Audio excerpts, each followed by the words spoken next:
الحمدللہ رب العالمین۔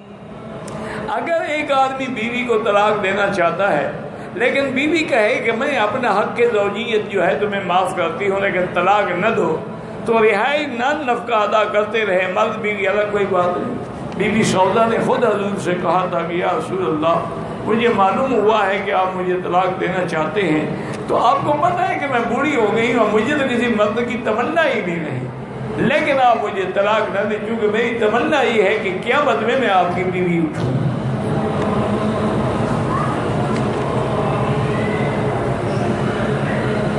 لیکن ایک بات کی تحقیق کر لینا کہ کیا وہ عورت واقعتاً حقوق زوجیت ادا کرنے سے قاصر ہے یا کرنے کے باوجود تمہیں معاف کرے، کیوں معاف کرے گی؟ پھر وہ کہاں سے حقوق زوجیت حاصل کرے گی؟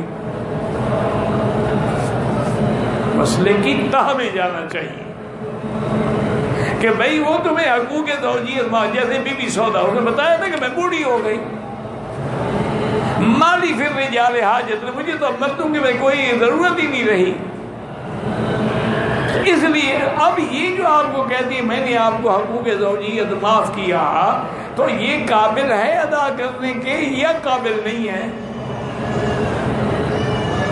اور اگر قابل ہے تو پھر تم کیوں حقوق زوجیت چھوڑو؟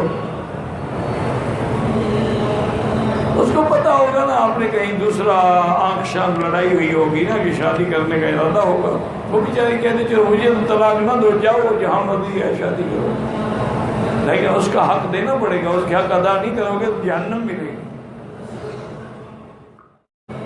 میری شادی پتہ نہیں کیا ہے بیوی میں ہوتا میرے کہنے میں نہیں چلتی، میں پتہ نہیں اگر میں طلاق دیتا ہوں تو طلاق دینے کا 10 لاکھ ہرجانہ دینا پڑے گا، تو آپ نے پہلے معاہدہ ایسا کیا ہوگا، تو میرا بھائی اس کی وجہ ہے یا تو تم بیوی کے حقوق جو ہوتے ہیں نا زوجیت وہ ادا نہیں کر سکتے۔ اگر مرد صحیح معنی میں مرد ہو تو عورت بھاگ ہی نہیں سکتی، معلوم ہوتا ہے کہ تم پہلے سے فارغ ہو، پھر عورت کیا کرے تمہارے ساتھ؟ یا دوسری وجہ یہ ہے کہ تم سب پہ خرچ کرتے ہو، بیوی پہ نہیں کرتے، تم اس کو 1000 ریال مہینہ دیا کرو، جیب خرچ کا بجائے جھگڑا کرے۔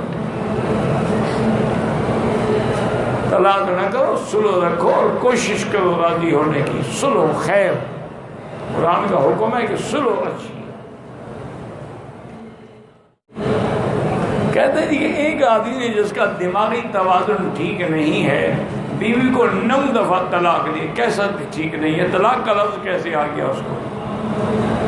اس کا تو دماغی توازن ہی ٹھیک ہے، تو طلاق کر بھی غلط ہے۔ اور یہ کیوں نہیں کہا ہلاک ہلاک ہلاک، جلاک جلاک جلاک، چلاک چلاک؟ طلاق کا لفظ کہہ رہا ہے، پاگل کہتے ہیں، کوئی پاگل شگل نہیں، طلاق ہو گئی، پکی ہو گئی۔ اب کسی اور سے شادی کرے اس کا دماغ بھی ٹھیک ہو جائے، وہ اگر طلاق دے دے تو عدت کے بعد پھر یہ شادی کر لے، نفلی طواف ہو یا کوئی 2 رکعت بعد میں واجب ہے۔ اور اللہ کے بندے مسئلہ سمجھا کرو، نفلی طواف ہے لیکن جب شروع کر لیا وہ واجب ہو جاتا ہے، پھر نفل نہیں رہتا۔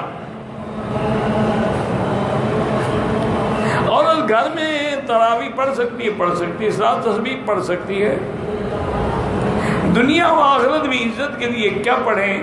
دنیا آخرت میں عزت کے لیے استغفار کریں، حسبنا اللہ و نعم الوکیل پڑھیں، مدینہ منورہ سے واپسی پر عمرہ نہ کیجیے، دم پڑے گی کیونکہ مدینہ منورہ میقات ہے۔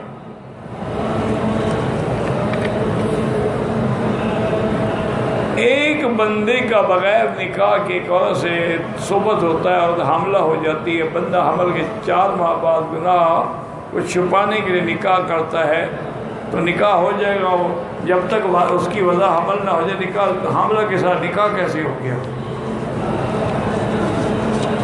بہرحال توبہ کریں، ضرور نکاح ہو سکتا ہے، لیکن کرنا نہیں چاہیے کہ جو عورت پہلے نکاح کے بغیر زنا کرا سکتی ہے اس کا بعد میں کیا اعتبار ہے جناب؟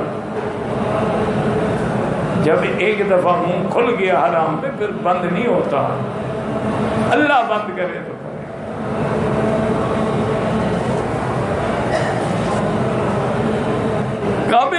لگانا حجر اسود کو چومنا بالکل سنت ہے.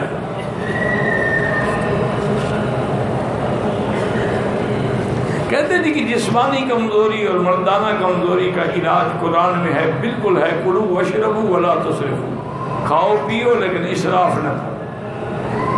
تو انشاءاللہ ساری، اور حدیث میں حضور کے پاس صحابہ نے کہا شقونا بالضعف الى رسول اللہ، ہم نے شکار کیا اس کا بڑی ویکنس ہے. فرمایا علیکم بالنصر، تیز تیز چلا کرو، یعنی جیسے جاگنگ کرتے ہیں. یہ تو ہمیں حضور نے حکم دیا، تو آپ چلا کریں، ورزش کیا. اچھا اسی طرح ایک حدیث مبارک حضور نے حضرت جبریل سے بھی کہا تھا کہ جبرائیل مجھے بڑی کمزوری آج کل محسوس ہو رہی ہے. فرمایا حضور تلبینہ کھایا کریں. تو تلبینہ جو ہے یہاں بنا ہوا بھی ملتا ہے، اور خود بھی آدمی جو کے دلیے کا بنا سکتا ہے. ولی کا معنی اللہ کا دوست، کلندر کا معنی ہوا ہے جو سر مڑا کے بیٹھ جائے. ولی قرآن میں ہے، کلندر تو قرآن میں نہیں ہے. اللہ ولی الذین آمنوا یخرجہم من الظلمات الی النور، المؤمنون والمؤمنات بعضهم اولیاء بعض. کلندر کا لفظ تو قرآن میں کہیں نہیں. وہ آنا ہوتا ہے جس کے پاس کچھ نہ ہو، ایک اصطلاح ہے. کلندر جز تو حرف لا الہ کچھ بھی نہیں رکھتا. یعنی کلندر ہوا ہے کہ اللہ کے کلمے کے علاوہ اس کے پاس کچھ نہیں.